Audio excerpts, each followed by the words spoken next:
Mesdames et messieurs, bonjour, bienvenue tey fii ci 48e compagnie d'incendie et de secours bu Ziguinchor tey nag comme ni ngeen ko xamee ñoo ngi ci 4 avril maanaam bés bu Sénégal moomee boppam mu doon occasion nag ci ñin ñu war a rendre hommage ñi nga xamante ne ñoo di force de défense et de sécurité yu nekkee Sénégal wala tamit ci àdduna bi yëpp ni ngeen gisee tey naka laa solee nii maa ngi solu en sapeur pompier ma war a dugg nag tey ci biir sapeur pompier ñu leen di woowee tamit soldat du feu ndax seen jàmbaarte ak tamit seen xarañte yi nga xamante ne ñu ngi koy wane ci terrain bi xool ñoom seen intervention sur le terrain waaye tamit xool jafe-jafe yi nga xamante ne ñoom dañ koy rencontrer sur le terrain tey jii dañuy def incursion ci biir sapeur yi topp leen ànd ak ñoom tam xool tamit jafe-jafe yi nga xamante ne ñoom ñu ngi koy jànkonteel dañuy dugg nag ci biir préparer solu tàkk daal lay dem ànd ak ñoom sur le terrain xool nag liggéey bi naka lay demee ak sapeur pompier léegi lay dem.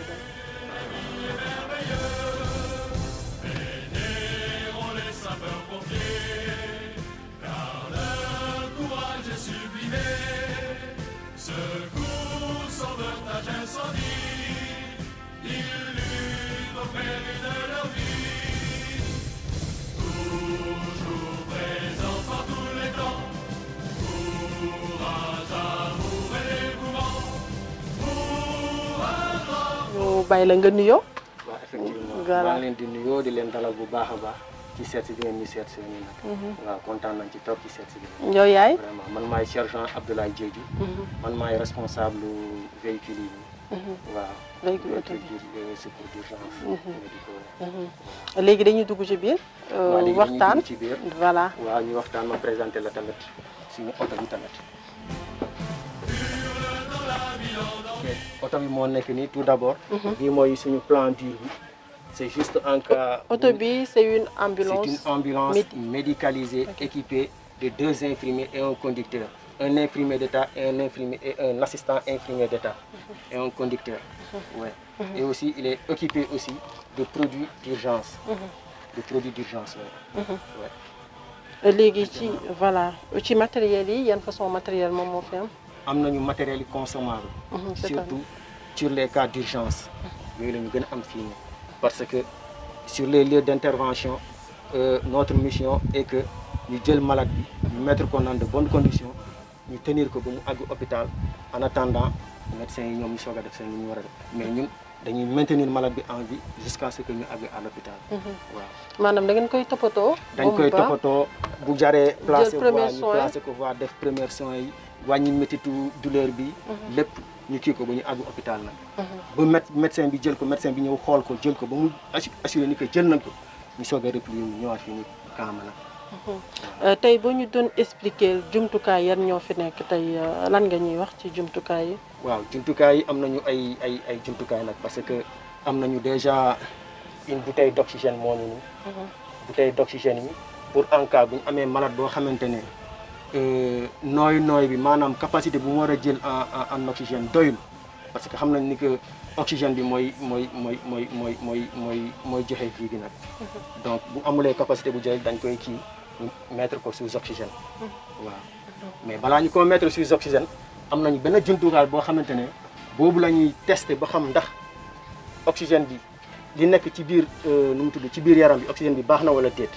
moom la ñuy naan oxymètre de pouls bii nii. moom la ñuy naan oxymètre de pouls. dañuy ñëw dugal la ko ci sa baaram bi nii. ñu taal ko mu takk gis nga. bu takkee après day joxe le taux d'oxygène bi nekk ci sa yaram bi. waaw si lañ xam ndax c'est nécessaire ñu defal la. c'est nécessaire ñu defal la bouteille wala déet. maintenant si c'est nécessaire bu dooree en fait kii bi c'est compris entre 100% et 95%. 95% c'est normal de 95% à 100% c'est normal en dessous de 95% c'est insuffisant. Maintenant en dessous de 90% le malade entre dans le coma. obligatoirement dañ koy defal oxygène bi waaw bii appareil bi nii moom mooy wane kii bi nag. ndax c'est voilà nécessaire ñu def ko ou pas. voilà y a aussi ça c'est le plan dur.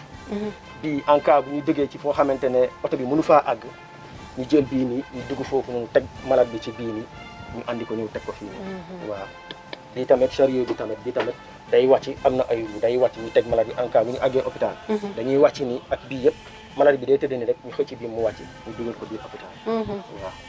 waaw gis nañ ci yeneen jumtukaay tamit. voilà bii moo relié ak oxygène bi. oxygène bi boo ubbee fële nga ubbi fii nii rek. nga gis kii bi commencé di génn malade bi ñu jël bii nii masque bi la ñuy jël teg ko fii nii day couvrir. nez bi ak bouche bi tamit. waaw comme ça mu mën a respirer. waaw gis nañ tam beneen bii DAE bi nag waaw défibrillateur externe. waaw boobu tamit en cas de choc pour nga mën a malade bi di sombre. nga génnee lii nii rek gisoo lii nii rek ngay génne ñu branché ko rek après nga chauffé malade bi rek pour déclencher le cœur la. ok bii pour déclencher le cœur rek. waaw gis nañu à part lii bii aussi bii appareil yu kii la ci wu mucosité boobu malade bi encore bu amee encombrement. difficulté pour respirer. y a des crachats yoo xamante ne day ñëw nekk fii nii ci gorge bi nii. bii la ñuy jël dañ koy taal rek ñu dugal ko fii nii bu ñu ko taalee bu duggee rek day ñëw nga jël bii nii bii la ñuy dugal nii.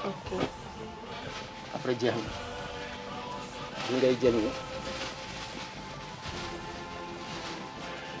li ngay jël génnee nii rek nettoyé ko bu mu set nag d'abord. parce que bii kii mais am na yu ñu xamante ñuy set. balaa ñu koo dugal dañuy kii yow ñoo fi ñu stérile dañuy taal affaire bi rek ñu dugal ko nii juste ci narine bi. ñu ñëw ba fii nii day raakle day génnee crachat yi nekk fi ci baat bi yëpp nag. parce que en fait bu nee dafa malade boo xamante ne il est inconscient. bu tëddee nii mën na inhaler crachat mi nag te day fàtt kii bi ci biir. léegi lii la ñuy jël ñu xëcc kii bi noonu yëpp génne ko ci gorge bi waaw. waaw bii la ñuy wax aspirateur de mucosité. waaw bii aussi c'est pour la tension. pour jël tension bi et le pouls aussi. waaw bii aussi appareil la. xool ndax tension bi c'est normal ou pas. voilà tension bi c'est normal ou pas. kon ça veut dire que balaa ngeen di yegg moom d'ailleurs def ngeen moitié liggéey bi yëpp avant dañ koy defal lépp bii aussi c'est pour xool le taux de glycémie le taux de sucre dans le sang. s'il est diabétique ou pas. s'il est diabétique ou pas parce que s'il est diabétique il y a certains produits yoo xamante ne waru ko fa yoon jël. ok s'il est donc il y a des produits sucrés fii. il y a des produits sucrés comme bii. bii c'est du sérum glucosé 5%. donc c'est pas conseillé aux diabétiques. c'est pas conseillé aux diabétiques. waaw les diabétiques moom bii la conseillé bii ça c'est du ringue bis dafa neutre. il y a pas de sucre. il y a pas de sucre il y a pas de sel waaw. bii moo am sel. ok bii moo am sel. c'est vrai que liggéey bi foog nga il faut être maanaam foog nga prudent pour nga mun ko def parce que déjà doo ñëw rek injecter nit ki benn solution foog nga xool ndax il est diabétique ou pas xool tension bi fu mu toll. parce que paramètres yooyu noonu foog nga jël ko en charge parce que sinon li nga bëggoon doo ko am parce que ñun ñoo njëkk war a intervenir sur les lieux kon ñun ñoo war a def tout l'essentiel pour bu ñu àggee hôpital médecins yi ñoom ñu mën a continuer seen liggéey mais ñun bu ñu forcé diagnostic bi rek forcé ça va répercuter ci médecins yi waaw. bii tamit aussi c'est un appareil pour les asthmatiques. pour les asthmatiques. parce que des fois di nga dem fekk ñu wala ci benn victime boo xamante ne asthmatique la. nga dem la victime ne parvient pas à respirer. correctement. donc quelle est la solution bii ngay jël ñu branché ko bii aussi dañ koy branché. gisoo accessoire yaa ngi nii. yëpp ñu kii ko bii masque la tamit da nga koy branché après lii ngay jël ça c'est du salbutamol. ça c'est du salbutamol en goutte. ça permet à la victime mu gën a mun a. voilà ça permet à la victime parce que dans les asthmatiques on a tendance les alvéoles yi nekk les petites poches yi nekk ci poumons yi. ça a tendance à se collaper day collé wu nii. donc bu collé woon ni échange bi war a am entre l'échange gazeux et l'oxygène du mën a jàll bu baax. maintenant boo ko kiiyee bii nii day permettre mu ubbi kii bi mu nooy nag. parce que asthmatique forcé foo ko gisee rek day ubbi gémmiñ bi commencé di nooy. difficulté donc day nooy nu muy xëccee kii bi ni mais du àgg ci biir pour échange bi mën a kii loolu noonu yëpp. waaw léegi bii c'est pour les asthmatiques surtout. ok waaw. gis nañu am na yeneen équipement tamit. lii la ñuy wax attelle attelle cervical juste pour en cas boo amee trauma xamoo malade bi ni mu daanoo ndax daanu na nii wala kii wala coup bi am na xaw na am problème wala déet. maintenant pour beaucoup plus de précaution da ngay jël bii la ñuy jël ñun 2 lañu keneen ki day ñëw téye bopp bi. respecté axe teg cou tronc. respecté axe boobu noonu téye ko bu baax nag. nga dugal bi nga ñëw rek teg ko nii. bii boo ko tegee nii rek malade bi du mën a def nii du mën a def nii. day maanaam fixé voilà da pouls ngay bi fixé pouls bi nag. pour ne pas que mu def nii parce que tam bu defee nii def nii mën na engendrer fii nii quelque part aussi ci pouls bi te après day créer ay complications. waaw li la ñuy wax attelle. am na bu mag am na bu xale yëpp catégorie fii. bii aussi attelle gonflable la. bii attelle gonflable lii c'est pour les fractures les fracturés les traumas aussi yeneen traumas yi nag bii attelle gonflable mais la. waaw boobu it aussi pompam baa ngi nii. pompam baa ngi nii. kii baa ngi nii fii nii fii ngay dugal kii bi rek nga pompé boo koy pompé da ngay njëkk a teg kii bi comme nii nga teg nii yëpp. ceinture nii ba pare. après nga jël bi nii nga pompé boo koy pompé day wow. day wow bi tam pour bras bi mun a fixé. voilà pour bras bi mun a fixé parce que juste bu amee fracture. à tendance aussi ci biir day commencé di am ay kii nii. te les os sont trop tranchants. boo bàyyee mu kii mën na dagg benn après mu clair beneen complication. waaw bi attelle la am na attelle jambe comme bi tànk loxo. am nañu corset tamit pour dënn bi tamit yëpp am nañu ko waaw. waaw waaw bii mooy bu jambe bi. ok boobu mooy bu jambe bi. waaw dañuy faral tam di gis sur le terrain tamit accident bu amee maanaam population bi dañuy faral di ne bu leen ko laal xaar leen sapeur yi ñëw est-ce que loolu tamit wala d'abord lan moo tax ñu naan xaar leen sapeur yi ñëw kenn bu mu ko laal kenn bu mu ko jege bàyyi leen ko noonu mu tëdd noonu. waaw parce que en fait ñoom dañuy bëgg di dimbale nit ki mais duñu xam naka lañ ko war a dimbalee nag. parce que bu tëddee am yeneen kii yoo xamante ne yeneen geste boo ko defee rek da ngay gën a aggraver situation am. moo tax ñuy naan bàyyi leen ko bu ñuy ñëw ñoom nañu xam comme que ñoom jàng nañu ci wàllum cadre boobu noonu bu ñu ñëwee ñoom nañ ko mën a yëkkati ni ñu ko war a yëkkati yóbbu ko ni ñu ko war a yëkkati parce que du malade bu nekk bu tëdd nii rek nga ñëw rek jàpp ko ne boo xam ko dugale ko ci am taxi bi yóbbu ko déedéet ñun bu ñu ñëwee am nañu xam nañ naka lañ ko war a tëddalee pour ñu jël ñu tëbb ko directement ñëw teg ko fii ñu yóbbu ko biir. mais yenn saa yi tamit mun na nekk ci situation yi nga xamante ne maanaam naaj bi day tàng jër supposons que mu am benn accident ci boulevard les 54 mai gis nañu goudron bi naka la tàngee nit ki am na accident tëdd na foofu mënatul jóg ndax population bi am nañ droit jéem ko lalal dara pour bañ chaleur bi mu lakk ko si ginnaaw parce que boobu tam est-ce que après du andi tam beneen problème ci victime bi. waaw mën na andi beneen problème ci victime bi mais je pense ni que ñoom bu ñu wootee dans moins de 5 minutes 10 minutes fii nii ci 54 bi rek.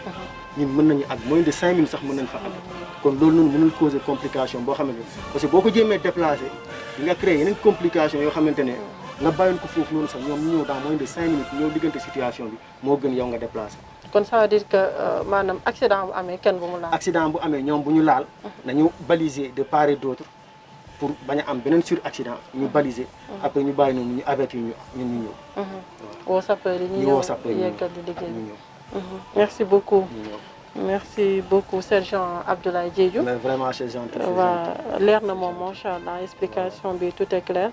ensuite tamit gis nañu tamit matériel bi nga xamante ne tey moom la ñu gis ci ambulance médicalisée bu sapeur pompier yi ça veut dire que tey ñaanu moo ko yàlla accident bu amee tey accident boo xamante ne maanaam dafa grave ñoom mun nañ ko jël en charge def les premiers soins toppatoo ko yëpp laata ñu koy yóbbu hôpital wala tamit benn structure de santé bi nga xamante ne moom moo ko gën a jege xam naa nag dañuy continuer waat encore ak yenn mission bi ndaxte 4 avril la ñu wax foog ñu topp sapeur yi xool ñoom difficulté yi nga xamante ne ñu ngi koy rencontrer ci terrain bi xool ñoom seen mission xool tamit naka la ñuy liggéeyee ak population bi naka la ñuy liggéeyee ak victime bi léegi rek dañuy ànd ak ñoom sur le terrain dem xool ñoom seen intervention.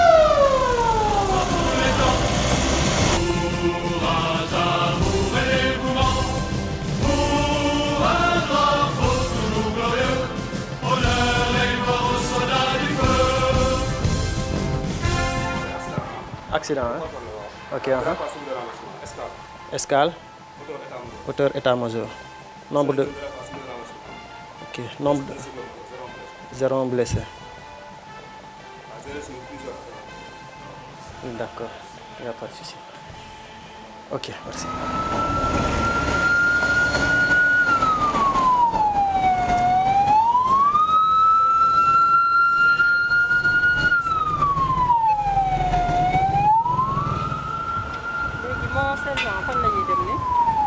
dañuy dem état escale hauteur état-major fa la ñu am benn accident de la circulation oui occasionnant 01 blessé oui accident de la circulation il s'agit d'un dérapage suivi de renversement d'un cyclomoteur oui. D'après les prévenants 01 blessé 01 blessé. Maintenant, arrivé là-bas, on saura les blessés, dans quel état il est, wow, la nature exacte et aussi le cyclomoteur aussi. Ouais. balaa ñoo àgg ci yoon bi. waaw. waaw des fois moom gisoo comme nii. des fois taximan yi wala si moto jakarta yi sax des fois ñooñu kii parce que il se préoccupe tellement que ci client bu ñu gis nii rek ñu ñëw rek droité nag des fois moom dañuy seen fu sori ñu may ñu nag waaw des fois dañuy seen fu sori ñu may ah jëlal 54 bi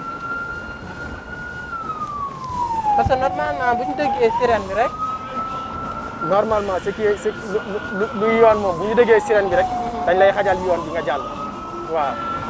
mais dañoo xam ne dañuy forcer bu ko. voilà dañuy forcer yow mii tu seras obligé nga jéem a ralentir nga bàyyi leen ñu jàll nga continuer nag.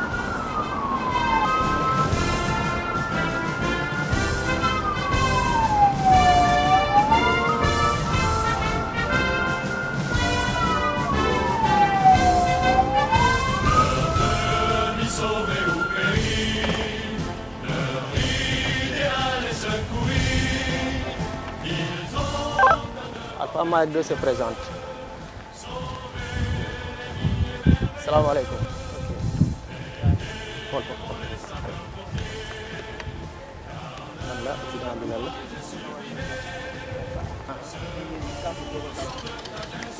ñëwal nii taxawal ñu nii voilà balisé ma côté bële daal waaw kamb génne ok laaj ko ndax mën na yëngal tànk yi ñu xool na simi ko daal simi ko daal jël nga thermoflash bi ah ok c'est bon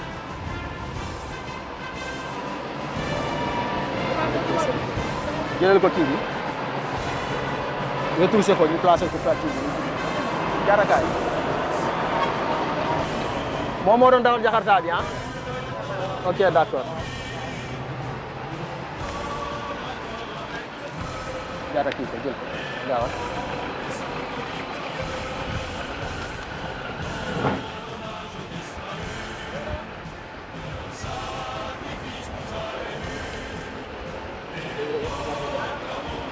voilà écarté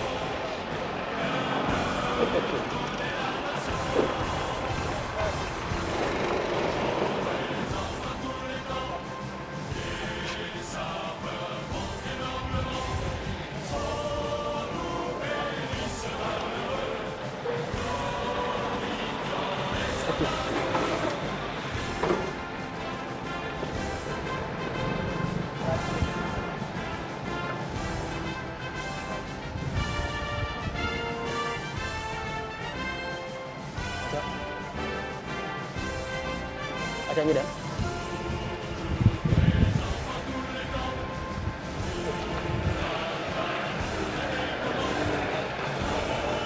êtes-vous prêt allez demal après na ñëw jël ko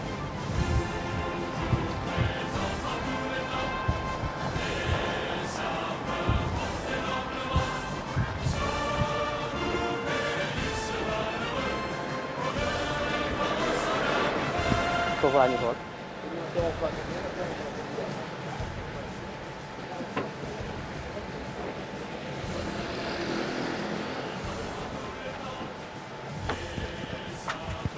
Khadim Nata Khadim Mbacké Gueye âge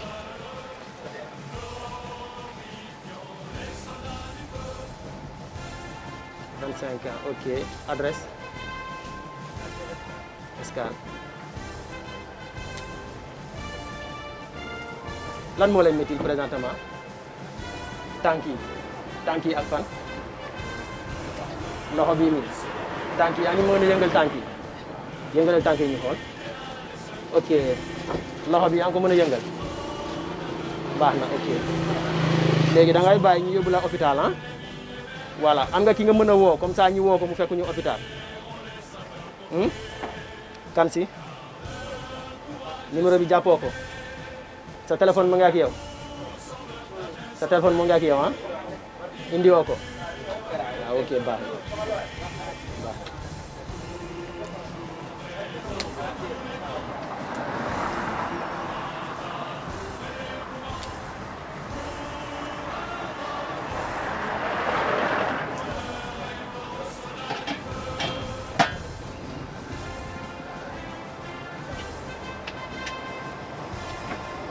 c'est bon, hein? Quarantaine de Alpha Mike 2.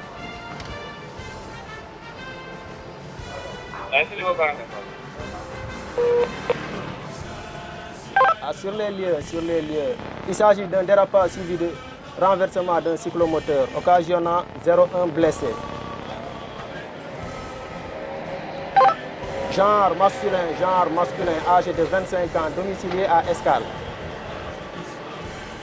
Ah, état conscient, souffrant de douleur au niveau des membres inférieurs,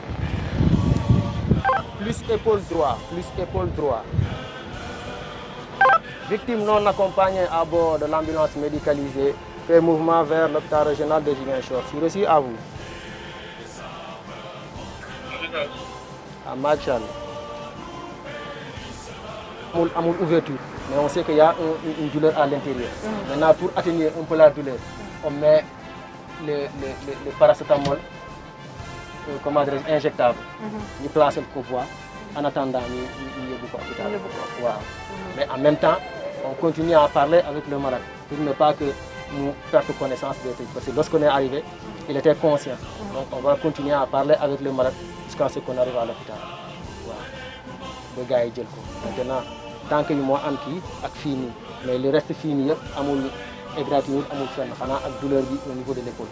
Waaw moom la ñu maintenir maintenant on l'amène comme ça jusqu'à l'hôpital. Waaw jël naa renseignement yëpp ci moom nag. et même heure bu ñu yegsee fii jël naa ko tamit waaw. ak naka la def ba def choc bi yooyu noonu yëpp. waaw naka la def parce que il s'agit d'un renversement kamb bee ne moo ko sandi. dafa ñëw kii ci kamb bi rek mu sandi kamb bi moo ko sandi nag waaw. maintenant jël naa kii Jakarta bi yëpp affaire yooyu noonu tous les renseignements nécessaires moom jël naa ko. waaw jël naa ko. moo tax bi ma yeggee. ñii ñoo jublu directement ñu dem ba ci malade bi man ma dem uniquement kii dem ci malade bi kii baliser auto bi en amont et en aval pour ne pas qu'il y ait un suraccident man ma dem directement ci les intervenants laaj leen exactement qu'est-ce qui s'est passé. waaw. maanaam boo yegsee intervenant yi ak maanaam ñu ko fekkee. voilà effectivement parce que c'est aussi important bu ñu yegsee kii day ñëw directement ci malade bi man ma dem laajte exactement qu'est-ce qui s'est passé.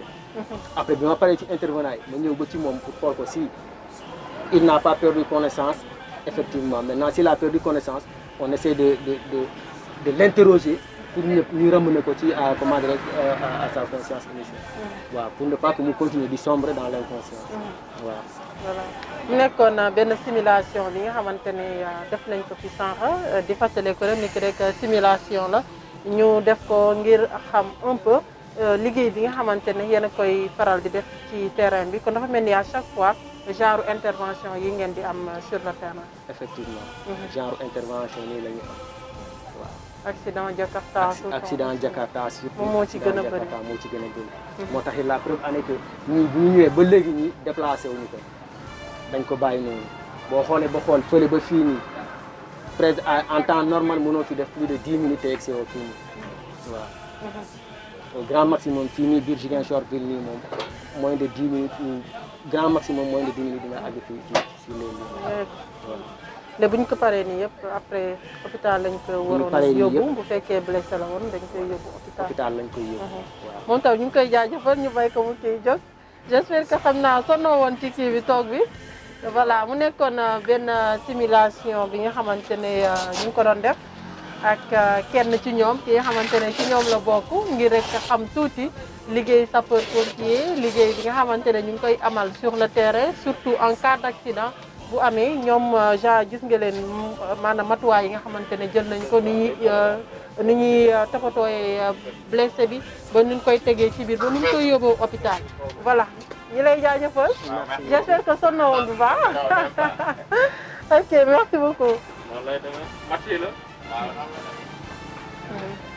voilà man tamit maa ngi leen di jaajëfal bu baax a baax Diédhiou Thiam ak Thiam mi ngi nii ak Diatta ñoom lañu àndaloon tey ci terrain bi xool un peu liggéeyu sapeur pompier yi en cas d'accident mu nekkoon tey ñu passé nag journée bu neex macha allah ndax dalal ngeen ñu passé daal journée bu neex foofu noonu ak équipe bi yëpp en tout cas ñu ngi leen di jaajëfal bu baax a baax ñu leen di gën a encourager ndax liggéey bi yombul métti na man mi nekk fa def ci suba sol tenue bi ak tàngoor bi yooyu yëpp maa ngi koy muñ mais liggéey bi tamit moom moo koy laaj tamit des fois ñu ngi leen di jaajëfal bu bëri bëri Diédhiou. waaw mais merci beaucoup vraiment ñun ñoo leen gën a kontaan nag ñun ñoo leen gën a kontaan ngeen ñëw ba fii nii fekkuñu suñu bërëbu liggéeyukaay bi ngeen ñëw gestu xam ñun suñu liggéey bi naka la demee waaw mais en fait effectivement lii la ñuy jànkonteel vraiment ci situation yi nekk fii nii biir Ziguinchor na accident yi nii lay demee na gars yi dañ ñuy woo ñu dem ñu préparer obligatoire forcément en moins de quelques minutes rek ñu àgg foofu noonu on intervient rek ñu jël malade bi yóbbu ko hôpital vraiment kontaan nañu man ak sama équipe bi tamit waaw kontaan nañu bu baax a baax seen teewaay yi fii nag ñu ngi leen di jaajëfal bu baax a baax tamit waaw ñun tamit ñu leen di jaajëfal kon bu ñu jógee sur le terrain dañuy delluwaat Tamba dem sekk waxtaan ak ki nga xamante ne moo di capitaine Coly moom moo jiite groupement bi fii nii Ziguinchor moom la ñuy dem waxtaanal mu ñëwaat moom tam tuuti ci mission sapeur pompier jafe-jafe yi nga xamante ne ñu ngi koy jànkonteel loolu yëpp di leen ko faram-fàccee léegi lay doon dañuy delluwaat ci camp bi léegi nii ànd ak capitaine Coly ñu gën a faram-fàccee liggéey sapeur pompier.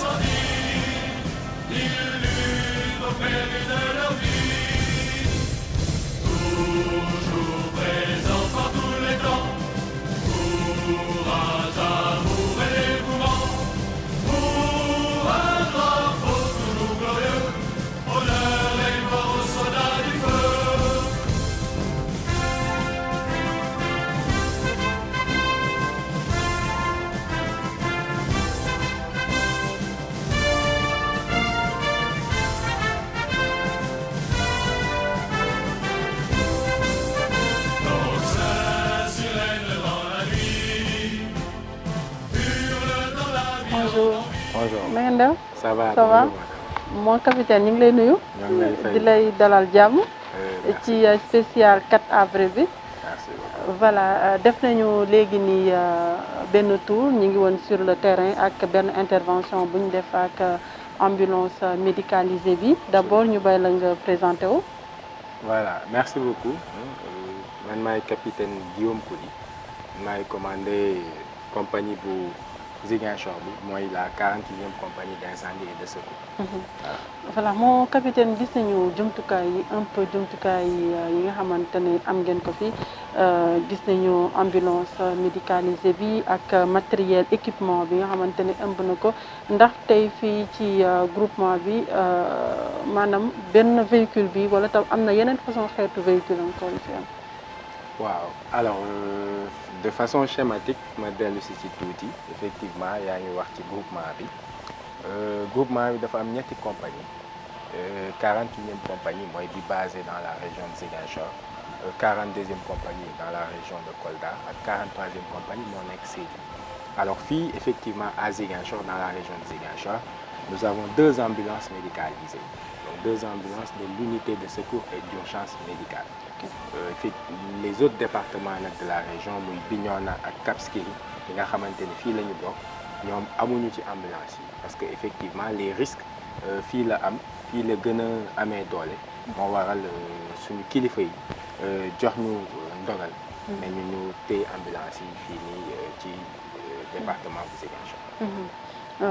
tey à part ambulance médicalisée bi am na yeneen xeetu oto yu fi am pour ay incendie wala tamit yeneen façon véhicule ndax am na fi.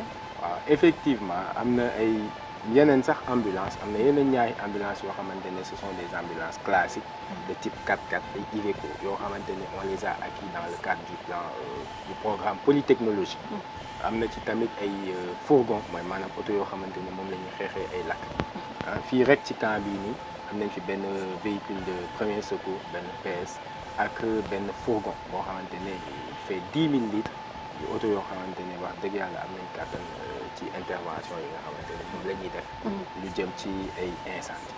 voilà boo dindee loolu aussi on a des Zodiac qui nous permettent d'intervenir sur les plans d'eau avec nos spécialistes en intervention subaquatique qui sont nos plongeurs. Donc c'est dire que quand même, sincèrement, il y a un réel effort qui a été fait, qui a été consenti par l'État du Sénégal, mais par le commandement aussi de la Brigade nationale des sapeurs-pompiers. Aujourd'hui, il y a des moyens qui permettent quand même de faire face aux risques à défendre dans la région de Ziguinchor. Et à part les véhicules bi nga wax léegi nii est-ce que y a d'autres unités bi nga xamante ne tey ñoom ñoo nekk au sein du groupement yan façon unité lañ fi mën a gis tey. waaw en fait ce sont des unités territoriales. Tout à l'heure je suis revenu sur l'organigramme. di wax ne groupement bi 3 compagnies là benn bi mi ngi Ziguinchor benn bi Kolda benn bi Sédhiou. mais nous pour ce qui nous concerne mooy la 41e compagnie. on a 3 unités. donc benn bi mi ngi nekk fii ci département de Ziguinchor beneen bi nekk ci département de Bignona beneen bi nekk département Oussouye di gérer Oussouye jëm Cap mi nga xamante ni c'est une station balnéaire avec des risques importants avec les établissements recevant du public mais également avec certaines installations classées pour la protection de l'environnement. Donc c'est dire qu'il y a un réel maillage du territoire en tout cas sur le plan de la région pour faire face à toutes les difficultés. Votre slogan c'est sauver ou périr. nga ñëwaat tuuti ci définition boobu en wolof. waaw xam nga sauver ou périr dafa nekk loo xamante ne c'est la devise de la brigade nationale des sapeurs-pompiers. ñu ngi koy hérité ci brigade des sapeurs-pompiers de Paris. ci ñoom la ñu hérité slogan bi nga xamante ne dafa ne situation bu mu mënti ne rek sauver nit ki moo may gënal. ba mu jaaxal ma sax ma mën cee bàyyi sama bakkan tey bu ngeen seetluwee chaque mardi dañuy def la commémoration des morts au feu. C'est-à-dire nos camarades et collègues qui sont décédés sur intervention en allant porter secours à d'autres gens. Nous en connaissons beaucoup. C'est tout le sens de notre devise sauver ou périr parce que il arrive souvent ci bu ñuy dem di sauver nit ñu ciy perdre suñu bakkan parce que dañuy yàqamti des fois yegg fa jàppale ko ba des accidents nous arrivent mais des fois aussi on a des éléments qui décèdent sur intervention ci ay feu ay éboulement wala kër gi màbb seen kaw parce que ils cherchent des personnes à sauver. Donc c'est tout le sens de notre devise sauver ou périr sauver nit ki jaral nañu lu ne ba bàyyi ci suñu bakkan. En ce qui concerne les interventions naka lay demee fii. waaw en fait boo seetlu c'est le même schéma un peu partout dans le pays. Nous avons un bureau des opérations de transmission. C'est-à-dire, vous avez une intervention, vous appelez au 18. Et quand vous appelez au 18, vous tombez directement ci ñoom. Il recueille les informations. ñoom ñooy jël information yi xam ne kii kat lakk moo tax mu woote wala accident moo tax mu woote wala bu dee accident bi nii la mel ak nii ak nii. En fonction de ça, il y a ce qu'on appelle la grille de départ des secours. Il va actionner directement le ou les moyens concernés. C'est-à-dire bu dee accident la duñ fa yebal oto buy fay lakk. bu dee accident la bu xew ci tali bi duñ fa yebal ay plongeurs. donc dañuy yebal ambulance bi nga xamante ni moom moo yeeyoo intervention boobu. moo waral boo seetloo sànq maa la koy wax am na ay ambulance classique pour des interventions bénignes classiques am ay ambulance USUM aussi yoo xamante ni pour vraiment bu cas bi xawee critique tuuti ce sont des infirmiers d'État qui équipent ces engins là ñoom la ñuy yebal ñu dem poser les actes qu'il faut nécessaire. Temps bi la durée de l'intervention maanaam dem sol sa équipement pare ba dem sur le terrain ñaata temps lay durer. Vous-même vous l'avez remarqué, l'essentiel de ñi nga xamante ne dañoo monter ci engin ils se sont déjà équipés. Voilà, mais en journée 2 minutes lañ leen may pour ñu génn ci camp bi. Bu ñu à partir du moment où la sonnerie est enclenchée, ils ont 2 minutes pour sortir de la caserne. La nuit, ils ont ce délai est porté à 3 minutes pour sortir de la caserne. Voilà. Pour les sonneries aussi, je pense qu'il y a différents types de sonneries. Absolument. am na wala ñu bàyyi la nga décortiquer quand même sonneries. waaw xam nga yow bi nga ñëwee tout à l'heure remarqué nga ni bu fekkoon ne bu intervention amee dañuy woo ku nekk. ne ko ah ñu ngi lay dina jël temps. léegi le subterfuge que nous avons qui est général hein, dans tout le pays même dans d'autres pays c'est que auto bu nekk dafa am sonnerie yoon. Dès qu'on a besoin d'un véhicule sonnerie boobu la ñuy sonné. Donc soit des coups coups longs ou des coups courts. Léegi tout ce qui équipe cet engin là bu ñu sonnee auto bi xam nga ni yow sa auto la ñu sonné te yow ci auto bi nga bokk. Donc automatiquement vous vous portez ci fi ngay xaar auto bi nga ñëw jël ko. En 2020 def ngeen ay sorties yu bëri ndax mun nañu ñëwaat tuuti ci statistiques yi nga xamante ne jot ngeen ko enregistré. Voilà, effectivement, comme vous l'avez dit, 2020, nous avons connu beaucoup d'interventions. Au total, nous avons effectué 1234 sorties. Ces 1234-là, donc, 1234, il y a eu 1598 victimes.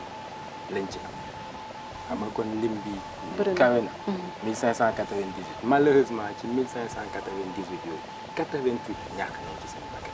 88 décès. 88 personnes décédées. ñu di ko déplorer di ko ñaawlu. boo xooloon tey ci xayma di décortiquer accident yeeg incendie accident yi mi ngi toll ci 1194 incendie yi toll ci 46. Voilà donc et toutes ces victimes là vraiment les sapeurs-pompiers ont pu les prendre en charge moo tax ma bëggoon nga may ma def ñaar. bi jiitu mooy ñaaxaat suñu mbokk les usagers de la route parce que accident yi bëri na la di leen ñaan ñu montrer plus de responsabilité ci ni ñuy dawalee ak ni ñuy defee. Mais beneen bi ci topp aussi ma féliciter les sapeurs-pompiers pour le travail qu'ils abattent chaque jour. Vous l'avez remarqué si seen intervention bu sànq bi ñoom ñii ñooy dem chaque jour et ils abattent un travail extraordinaire sur le terrain. Donc ma leen di féliciter pour le travail qu'ils font mais di leen ñaaxaat aussi di leen wax ne ñu continuer gën a jàpp gën a doole. bu ñëwee ci accident yi wax nga ko sànq y a trop d'accidents sur la circulation tey bu ñëwee tuuti ci yan ñoo gën a fréquenté yan type d'accident la. Incontestablement accident wu moto Jakarta yi la effectivement qui polarise à peu près 2/3 de nos interventions. Sur 3 interventions accident yu ñu am ñaar yi ça implique des motos. Voilà loolu moom c'est connu c'est acté et tax na sax. L'année passée, sous la férule du préfet du département de Ziguinchor, nous avons formé près de 700 conducteurs de moto Jakarta. Nous les avons initiés au geste de premier secours. Ba nga xamante ni bu accident amee au moins ñoom dinañu mën a def les premiers gestes c'est-à-dire protéger d'abord, alerter. S'ils ne sont pas en mesure de secourir, nous dès notre arrivée effectivement on effectue les secours. En général population bi day dégg ñu naan sapeurs yi du ñuy teel a ñëw dañuy def trop de temps balaa ñu yegg si tey lan moo waral population bi ñu faral di wax loolu. waaw vous savez loolu effectivement ñun ñëpp dañ koy tàmm di dégg ñaari mbir laa jàpp ne moo ko waral. li ko jiitu mooy nous recevons beaucoup de fausses alertes mooy maanaam ñun ñëpp nekkoon nañ xale daan nañ fooyee téléphone di woo sapeur ne ah lii am na lii am na. Je vous donne un exemple simple. Si vous vous amusez à appeler les sapeurs pour leur dire accident am na fi ñu yebal fa auto le temps muy yegg keneen woote pour accident boo xamante ne bii yoon dëgg la mais auto bi mënul dëpp parce que xamaguñ ne fële kii woote day foo donc vous faites perdre des minutes yoo xamante ni ce sont des minutes précieuses mais boo dindee cadre boobu tout à l'heure maa ngi doon wax ci les traditions que nous avons héritées de la brigade des sapeurs-pompiers de Paris. Général Kasso dafa wax lu am solo dafa ne quand vous êtes en détresse les minutes vous paraissent extrêmement longue. tey boo nekkee ci jafe-jafe 1 minute dafay mel ni 10 ci yow wala 20 minutes mel ni 1 heure ci yow. loolu mooy waral li ci ëpp ñi nga xamante ni dañuy nekk ci yenn situation yi dañuy jàpp ne sapeurs yi dañoo jël temps alors que sapeurs yi sànq maa ngi koy wax on a perdu énormément d'éléments sur intervention ndax vitesse ya ñu doon daw pour dem sauver ji nit ki mais vitesse yooyu moo waral seen oto këpp wala mu def tonneau ba ñu mujjee cee ñàkk seen bakkan. Voilà en dehors de ça maintenant il y a des paramètres yoo xam ne sapeurs yi gérer mënuñu koo gérer. mooy le trafic tey bu amee embouteillage wala mu am dara loolu ce n'est pas du ressort des pompiers. Mais vous l'avez vu et vous pouvez en témoigner quand on sonne les sapeurs-pompiers vous avez vu comment ils courent pour être dans les délais pour sortir de la caverne. Donc voilà. Ça veut dire que loolu population yi di wax peut-être dañoo comprendre woon mission sapeurs-pompiers bu ñëwee tuuti ci mission yi tey lan lay doon. waaw xam nga les sapeurs-pompiers ñun. Nous sommes chargés des secours à victimes dans les limites de nos secteurs, des risques contre les incendies, mais également dans les risques au niveau des établissements recevant du public et des ICPE, c'est-à-dire tout ce qui a trait à la prévention, les interventions sur les plans d'eau. Donc, boo xooloon tey ci xayma mission sapeur-pompier dafa laal quasiment ci lu bëri, dafa laal ci environnement par les installations classées pour la protection de l'environnement. Et aujourd'hui, dans un monde où on parle de la protection écologique, les sapeurs-pompiers jouent un rôle fondamental ci lu jëm ci environnement. ñu ngi leen di woowee les soldats du feu. Donc lépp lu jëm ci lakk ci daay loolu sapeurs-pompiers moo ko moom. lépp lu jëm ci accident ce sont les primo intervenants. tey balaa hôpital bi wala balaa médecin bi di mën a jot ci victime daa fekk sapeur-pompier jël ko ba yóbbu ko ba ci moom. Donc cette prise en charge préhospitalière également est l'apanage des sapeurs-pompiers. Donc nga boo dindee loolu aussi la prévention contre les risques d'accident, la prévention contre les risques d'incendie dans les établissements recevant du public, les hôtels, les églises, les mosquées, voilà, tous ces établissements, les sapeurs-pompiers jouent un rôle fondamental. Mais également dans la préservation de la faune et de la flore. tey bu am na situation ou accident yoo xam ne bu amee un animal tombé dans un puits tey sapeur-pompier il vient effectuer un travail colossal. Donc tey y a-t-il des difficultés au niveau ci seen corps bi ndax am na yeneen jafe-jafe yi nga xamante ne yéen a koy jànkonteel. waaw naturellement comme un peu partout comme dans votre milieu et dans d'autres il y a des difficultés. Mais ces difficultés-là ne sont pas des difficultés criardes yoo xamante ni vraiment mënuñu koo teggi wala mënuñu koo weesu. moo waral le commandement également attache du prix à la résolution de toutes ces difficultés. saa yu ñu gisee ay jafe-jafe ba rendre compte gars yi dañuy seet naka lañ koy saafara. Mais toujours est-il que sànq maa ngi koy wax grâce à l'abnégation des sapeurs-pompiers, c'est-à-dire nous sommes des personnels militaires. Donc situation bu am rek nous à notre niveau dañuy jéem a seet ay solutions yu ñuy employé ba mën ci génn. te bokk na ci aussi engagement bi nga xamante ne sànq maa ngi koy wax sapeurs-pompiers yi yëpp moom la ñuy wan. parce que ñoom it ci seen bopp am na jafe-jafe yoo xam ne si sur le terrain dañ koy am. mais duñ ma ko yeggee sax ñoom ci seen bopp ñooy xool naka lañ koy régler.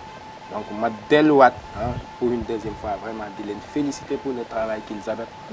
Je profite de cette tribune pour féliciter chacun de mes hommes pour le travail que chacun abat. Mon capitaine tey lan ngay jeexalee daanaka focus bi jeex na ci sapeurs-pompiers yi ñoo ngi ci 4 avril tey lan ngay tëjee. waaw di leen remercier ci occasion bi ngeen ñu permettre sapeurs-pompiers ñu wax ci suñu liggéey. di rafetlu aussi des occasions comme celle-là ndax 4 avril dafa nekk fête boo xamante ni c'est une fête républicaine. Sénégal ñun ñëpp a ko bokk. Voilà dañuy kontaan ci bi ñu moomee suñu bopp ñu dem ba après une 60aine d'années aujourd'hui vraiment ñuy seetlu ne les forces de défense et de sécurité ñu ngi am taxawaay bu républicain te taxawaay bu am solo ci li ñuy def. di leen ñaanal ñu fekkee ko déwén di leen wax déwénati. di ñaan 4 avril yii di ñëw dàq bi. fekk ñu dem ci tali bi dem défilé. fekk incha allah du ñaax ñu défilé. waaw di leen remercier et puis di leen sant di leen jaajëfal. voilà ñu tamit ñu ngi lay jaajëfal bu baax a baax mon capitaine mi ngoog mu nekkoon benn focus bi nga xamante ne tey defoon nañ ko fii ci groupement d'incendie et de secours bu Ziguinchor ànd ci ak jàmbaar yi nga xamante ne tey ñoom ñoo nekkee sama gannaaw gis nañu ci biir focus bi intervention bi nga xamante ne def nañ ko difficulté yi nga xamante ne wax nañ ko ñoom yooyu la ñuy rencontrer sur le terrain gis nañu tamit jumtukaay yi nga xamante ne tey moom moo nekk fii ci sapeur pompier en tout cas ñin ci 4 avril bi ñu ngi leen di gën a rendre hommage di leen di jaajëfal bu baax a baax di leen di masawu coono tamit ndax liggéey bi neexul comme nun ko waxee rek les soldats du feu sauver ou périr maanaam sauver wala tamit yenn saa yi nga ñàkk si sa bakkan ñaanuñu ko yàlla ñu ngi leen di jaajëfal bu baax a baax di remercier tamit équipe technique bi nga xamante ne tey moom laa àndaloon